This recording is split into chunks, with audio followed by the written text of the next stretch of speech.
24 জুনৰ পৰা 3 জুলাইলৈকে যিখিনি স্পেচিয়েল অধিৱেশন এটা হ'ব ইয়াত বিশেষ এটা আলোচনা নহয় তাত মানে আমাৰ শপত গ্ৰহণ হ'ব তাৰপিছত স্পিকাৰ নিৰ্বাচিত হ'ব আৰু ৰাষ্ট্ৰপতিৰ এটা ভাষণ নিশ্চয় থাকিব এইখিনিয়ে আৰু ৰাষ্ট্ৰপতিৰ ভাষণৰ ওপৰত কিবা যদি আলোচনা আছে সেইখিনি নিশ্চয় হ'ব তো মই নিৰ্বাচিত হোৱাৰ পিছত মই কিছু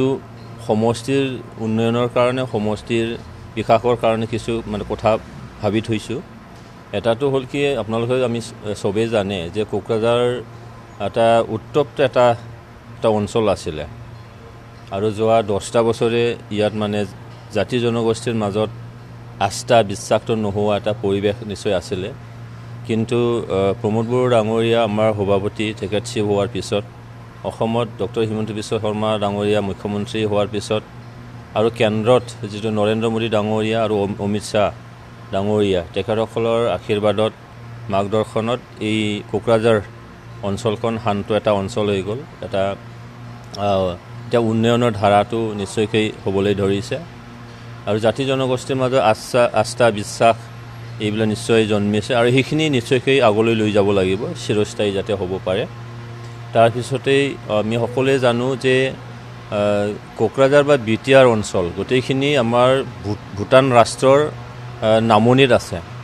এই ভূটানৰ পৰা পাহাৰৰ পৰা বহুত নদ নদীবোৰ ওলাই আহে আৰু সেই নদ নদীবোৰৰ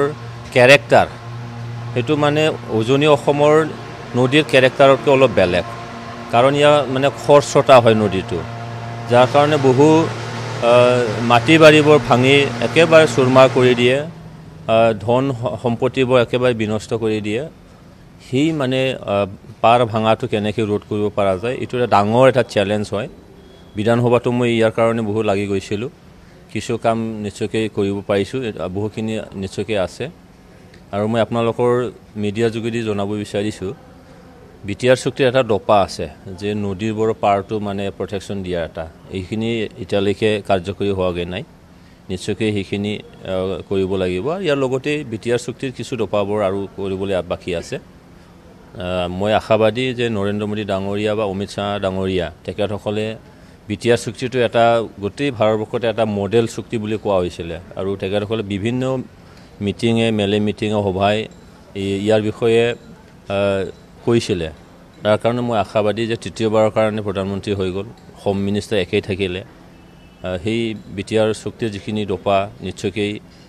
ৰূপায়ণ হ'ব মই আশা ৰাখিছোঁ আৰু সেইখিনি যিমান পাৰোঁ মই সংসদত নিশ্চয় উত্থাপন কৰিবলৈ চেষ্টা চলাম চাওক সৰ্বশক্তিলৈতো তেওঁলোকে কেতিয়া লাগি যোৱা নাই চৰকাৰ থাকেও কোকৰাঝাৰ লোকসভা সমষ্টি তেওঁলোকে উদ্ধাৰ কৰিব পৰা নাছিলে কিন্তু আমি চৰকাৰ গঠন কৰিছোঁ UPPL চৰকাৰ এই UPPL চৰকাৰ আজি 3.5 বছৰ হৈ গ'ল এই 3.5 বছৰত আমি বহু নিৰ্বাচন আমি পাৰ কৰালোঁ উপ নিৰ্বাচন তাৰপিছত আজি লোকসভাৰ নিৰ্বাচন কিন্তু তেখেতসকলে যিখিনি কথা কৈ আছে কাৰ্যক্ষেত্ৰত নিশ্চয়কৈ সেইটো নহ'ব কিয়নো আজি শান্তিৰ পক্ষত আছে শান্তিটো কোনে ঘূৰাই আনিলে এই কথা ৰাইজেই জানে আৰু বিভেদগামী ৰাজনীতিৰ ইয়াত কোনো স্থান নাই এতিয়া সেইকাৰণে অহা যিখিনি উপ নিৰ্বাচন হ'ব সেই উপ নিৰ্বাচন যিখিনি আমাৰ চিডলি সমষ্টি এই সমষ্টিটো নিশ্চয়কৈ UPPL পক্ষতহে থাকিব আমি সেইটো মানে শেষ হাঁহিটো আমি মাৰিব পাৰিম ইয়াৰ মানে কৰ্মৰ পৰিসৰ আৰু যিখিনি এৰিয়া পৰিসৰ সেইটো বৃদ্ধি হৈছে নিশ্চয়কৈ ইয়াত নিশ্চয়কৈ অলপ মনোযোগেৰে কাম কৰিব লগা নিশ্চয়কৈ আছে বিধানসভা কোৱাৰ লগে লগে এটা সৰু পৰিসৰ আছিলে এটা সমষ্টি কিন্তু এটা 9টা সমষ্টিৰ দায়িত্ব নিশ্চয়কৈ ল'ব লাগিব মই আশা ৰাখিছোঁ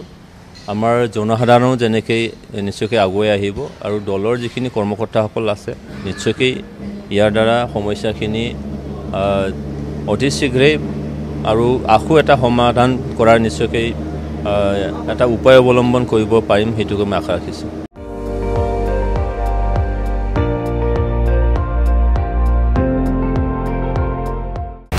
আপুনি চাই আছে ND24 সৰ্বশ্ৰেষ্ঠ নহয় সৰ্বোত্তমৰ দৌৰ